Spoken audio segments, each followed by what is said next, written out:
Allá en lo alto, coronando la herbosa cima, un montículo escarpado, de falda cubierta por los árboles nudosos de la selva primordial, se levanta la vieja mansión de mis antepasados.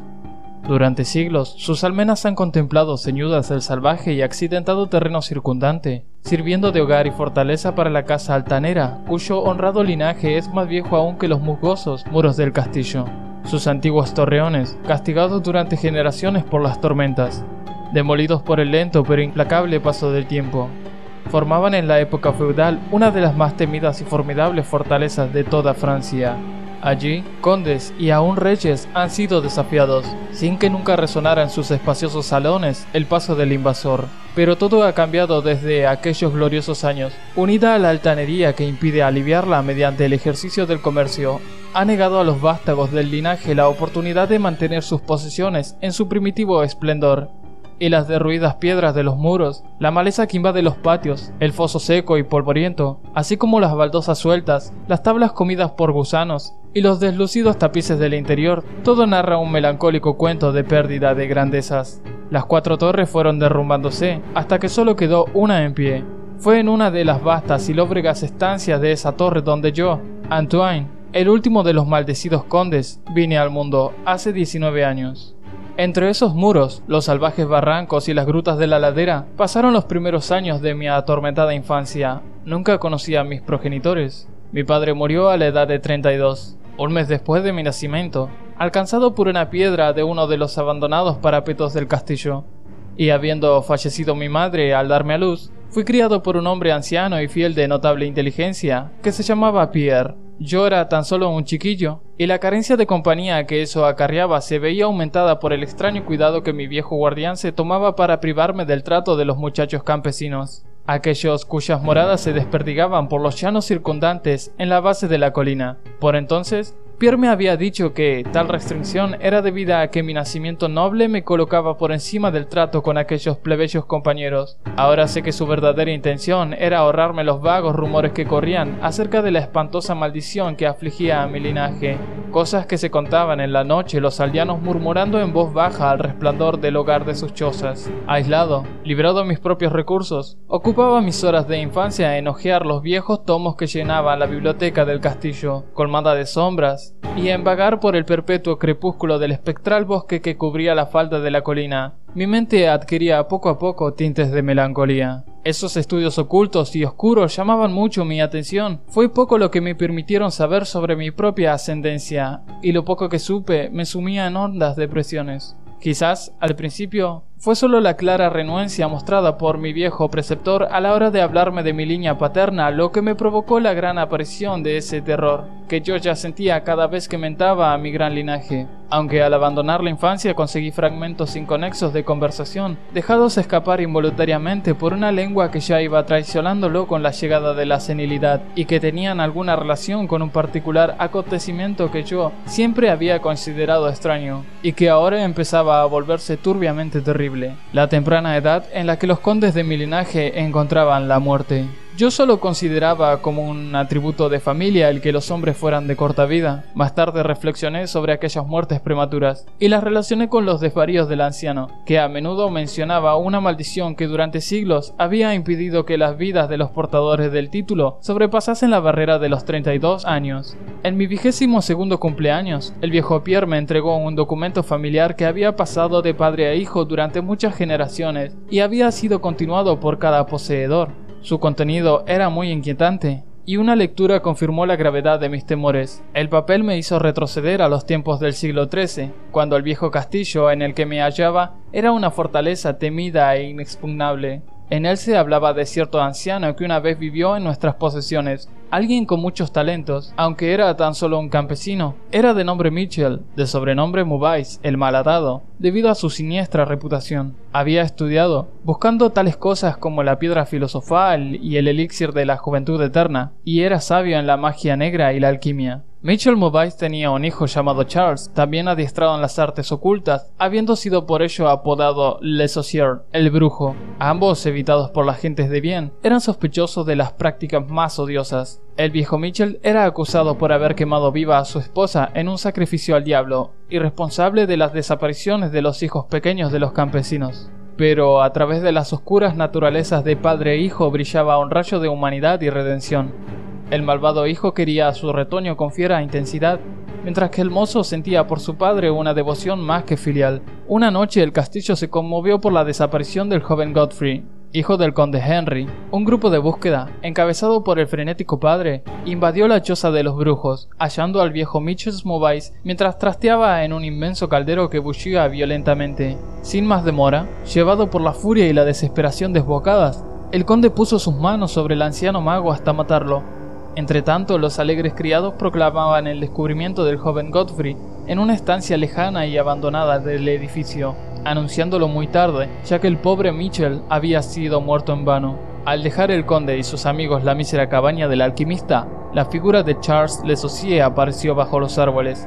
Al enterarse de lo sucedido fue al encuentro del conde, y pronunció con voz apagada pero terrible la maldición que, en adelante, afligiría a la casa de Charles. Nunca sea que un noble de tu estirpe homicida viva para alcanzar mayor edad de la que ahora posees, proclamó cuando, repentinamente, saltó hacia atrás al negro bosque, sacó de su túnica una redoma de líquido incoloro que arrojó al rostro del asesino de su padre, desapareciendo al amparo de la negra cortina de la noche. El conde murió sin decir palabra y fue sepultado al día siguiente, con apenas 32 años. Nunca descubrieron el rastro del asesino. Con el tiempo la maldición fue olvidada, pero cuando Godfrey, causante e inocente de toda la tragedia y ahora portador del título, murió traspasado por una flecha en el transcurso de una cacería, a la edad de 32 años, no hubo otro pensamiento que el de pesar por su deceso. Años después, el nuevo joven conde, de nombre Robert, fue encontrado muerto en un campo cercano y sin mediar causa aparente. Los campesinos notaron que apenas sobrepasaba los 32 cumpleaños cuando fue sorprendido por una temprana muerte.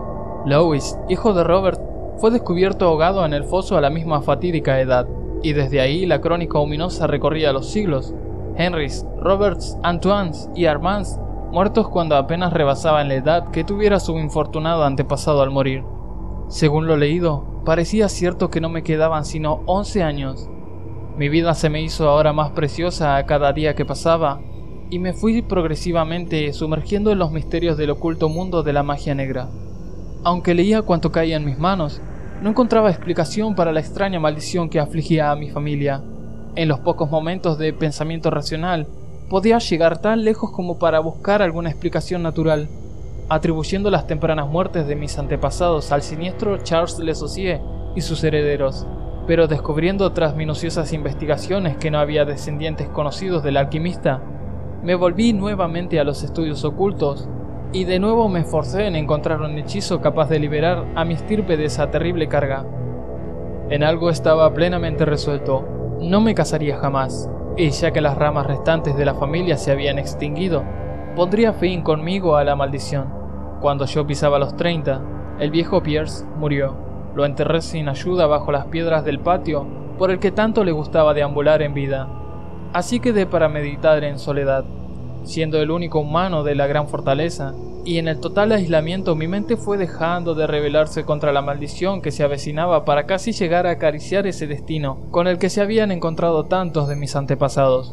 Pasaba mucho tiempo explorando las torres y los salones ruinosos y abandonados del viejo castillo que no habían sido hollados por humanos durante casi 4 siglos.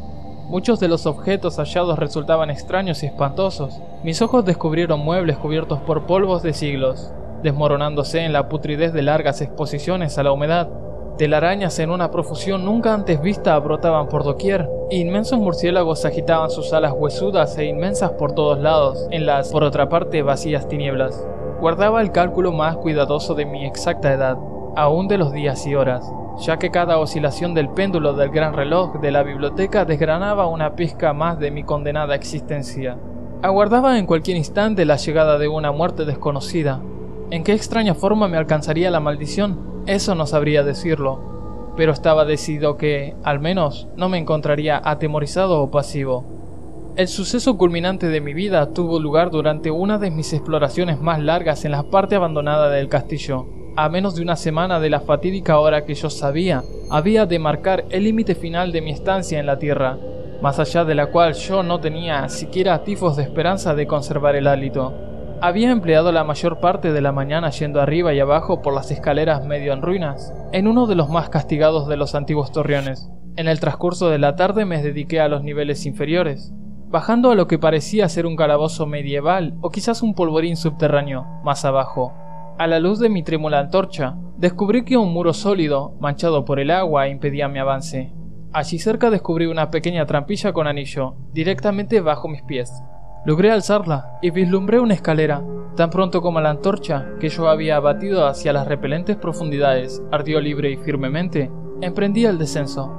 Los peldaños eran muchos y llevaban a un angosto pasadizo de piedra que supe muy por debajo del nivel del suelo. Este túnel resultó de gran longitud y finalizaba en una masiva puerta de roble, rezumbante con la humedad del lugar, que resistió firmemente cualquier intento mío de abrirla. Cesando tras un tiempo en mis esfuerzos, me había vuelto un trecho hacia la escalera, cuando sufrí de repente una de las impresiones más profundas y enloquecedoras que puedes concebir la mente humana. Sin previo aviso, escuché crujir una pesada puerta a mis espaldas, girando lentamente sobre sus oxidados goznes. Mis inmediatas sensaciones no son susceptibles a análisis. Encontrarme en un lugar tan completamente abandonado como yo creía que era el viejo castillo, ante la prueba de la existencia de un hombre o un espíritu, provocó en mi mente un horror de lo más agudo que pudiera imaginarse. Cuando al fin me volví y encaré la fuente del sonido, mis ojos debieron desorbitarse ante lo que veían. En un antiguo marco gótico se encontraba una figura humana. Era un hombre vestido con un casquete y una larga túnica medieval de color oscuro. Sus largos cabellos y su frondosa barba eran de un negro intenso y terrible, de increíble profusión. Su frente, más alta de lo normal, sus mejillas consumidas, llenas de arrugas y sus manos largas, semejantes a garras y nudosas, eran de una mortal y marmórea blancura como nunca antes viera un hombre. Su figura enjuta, hasta asemejarla a un esqueleto, estaba extrañamente cargada de hombros y casi perdida dentro de los voluminosos pliegues de su peculiar vestimenta. Pero lo más extraño de todo eran sus ojos, cavernas gemelas de negrura abisal, profundas en saber pero inhumanas en su maldad.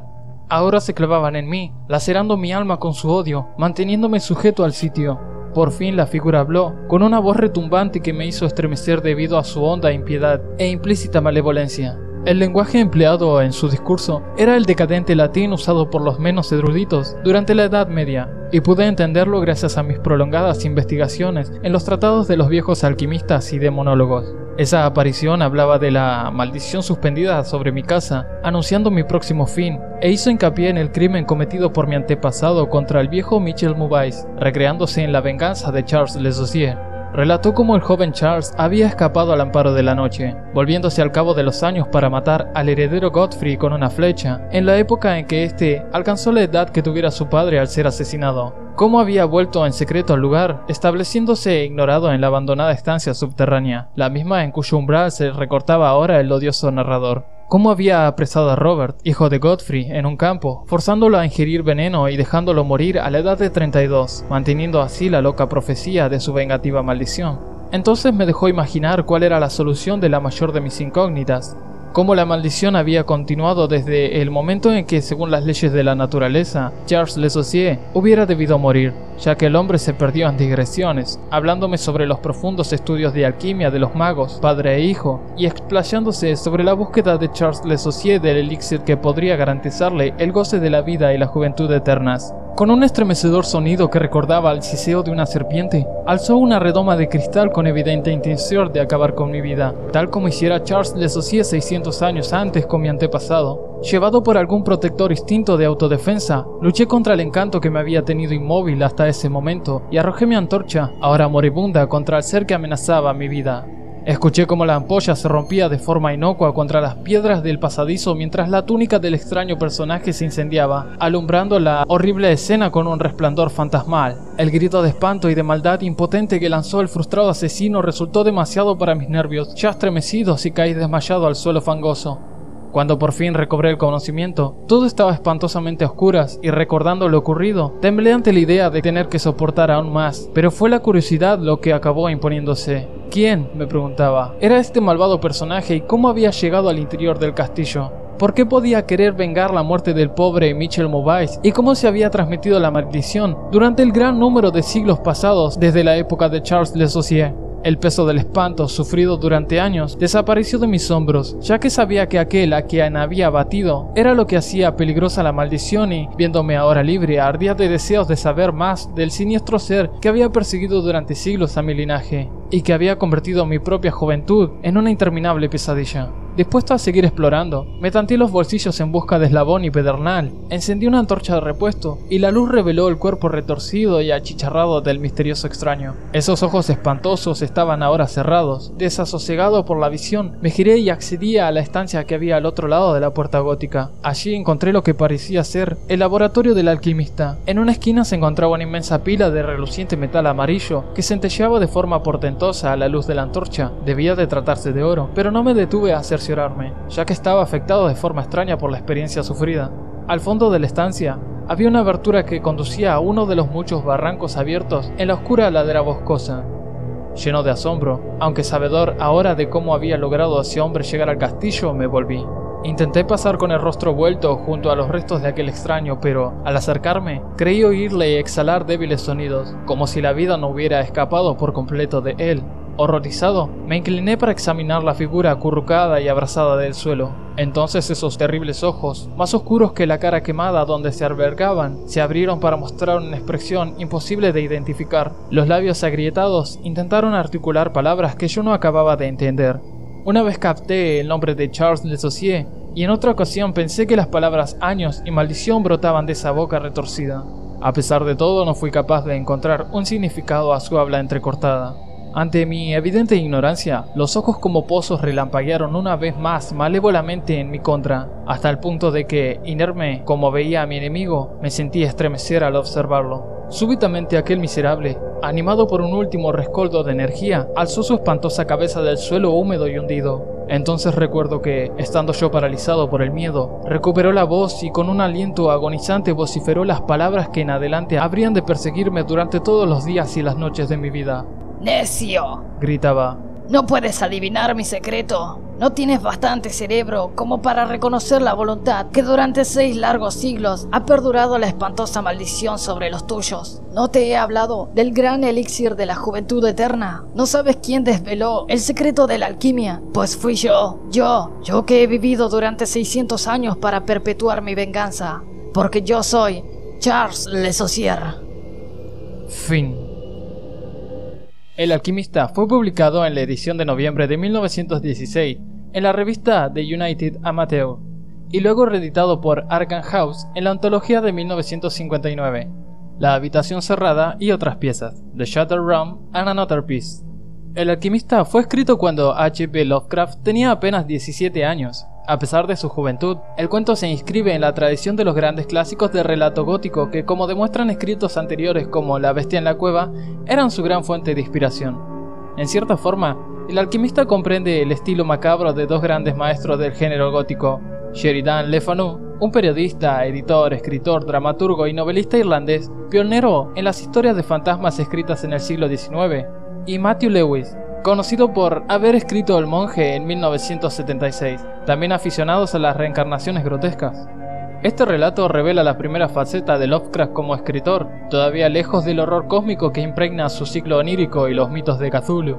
Si Lovecraft tiene un espacio en el panteón de terror, es porque fue un innovador en una época en donde el estándar a vencer era Edgar Allan Poe.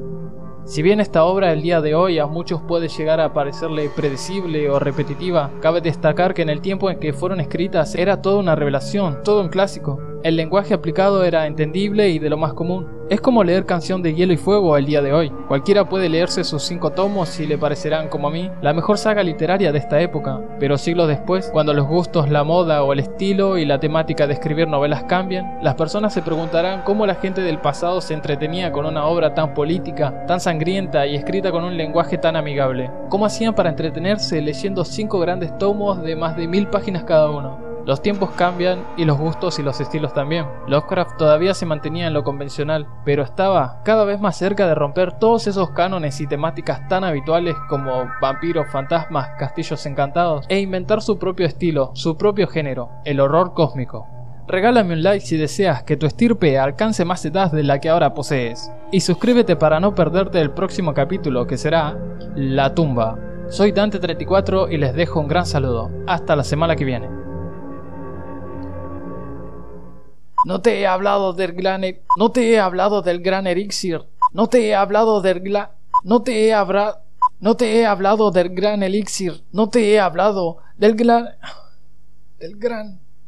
¿Quién desveló el secreto de la alquimia? Pues fui yo. Yo que he vivido durante 600 años para perpetuar...